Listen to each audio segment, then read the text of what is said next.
உலகெங்கிலும் வாழும் தமிழ் சொந்தங்களுக்கு வணக்கம். இன்று நாம் பார்க்க போவது மருது சகோதரர்கள் பற்றி. ஆங்கிலேயரை தமிழ் மண்ணிலிருந்து விரட்ட 1785 1801 வரை ஆயுதம் தாக்கி போராடினவர்கள். பெரிய மருது, சின்ன மருது எனப்படும் இவர்கள் ஆங்கிலேயருக்கு எதிராக போராடிய அனைத்திந்திய குழுக்களையும் ஒன்றிணைத்து திரட்ட முயன்றபோதுதான் ஆங்கிலேயரின் அதிருப்திக்கும் கோபத்துக்கும் ஆளானார்கள். இவர்களது களம் சிவகங்கை சீமையை சேர்ந்த காளையார் கோவிலாகும்.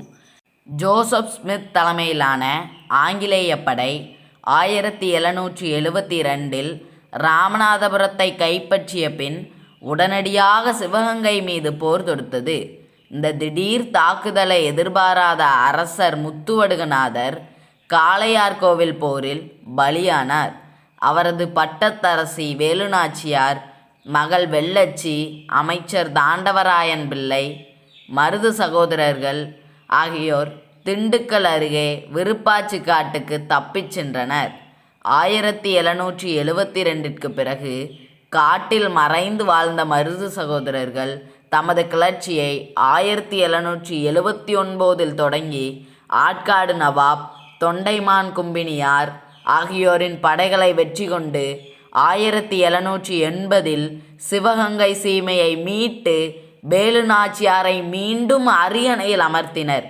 இந்த போர் சோழவந்தானில் தொடங்கி சிலைமான், மணலூர், திருப்புவனம், முத்தனேந்தல் என நடைபெற்று கடைசியாக மானாமதுரையில் போர் பயிற்சியே பெறாத சுதந்திர தாகமிக்க மக்களின் உதவியோடு வெற்றி பெற்றது. திண்டுக்கல்லிலிருந்து வந்த ஹைதரலியின் படையும் வெற்றிக்கு உதவியது. 1801 ஜூன் 12 சின்ன மருது திருச்சி, திருவரங்கம் முதலிய இடங்களில் வெளியிட்ட அறிக்கையில் எல்லா இனங்களையும் சேர்ந்த மக்கள் நாட்டுப்பற்று மிக்க பணிகளை மேற்கொள்ள வேண்டும் என்றும் ஆங்கிலேயருக்கு எதிராக போர் தொடுக்க வேண்டும் என்றும் அறைகூவல் விடுக்கப்பட்டது. 1857 சிப்பாய் கழகத்துக்கு அரை நூற்றாண்டுக்கு முன் நடந்த இந்த தென்னிந்திய புரட்சியே முதல் ஒருங்கிணைந்த விடுதலை போராட்டமாக பல வரலாற்று ஆய்வாளர்களால் கருதப்படுகிறது. ஆங்கிலேய கிழக்கிந்திய கம்பெனியால் 1801 அக்டோபர் 24 திருப்பத்தூரில் இவ்விருவரும் தூக்கிலிடப்பட்டனர். மருதுபாண்டியர்களை ஆங்கிலேயரால் பிடிக்க முடியவில்லை.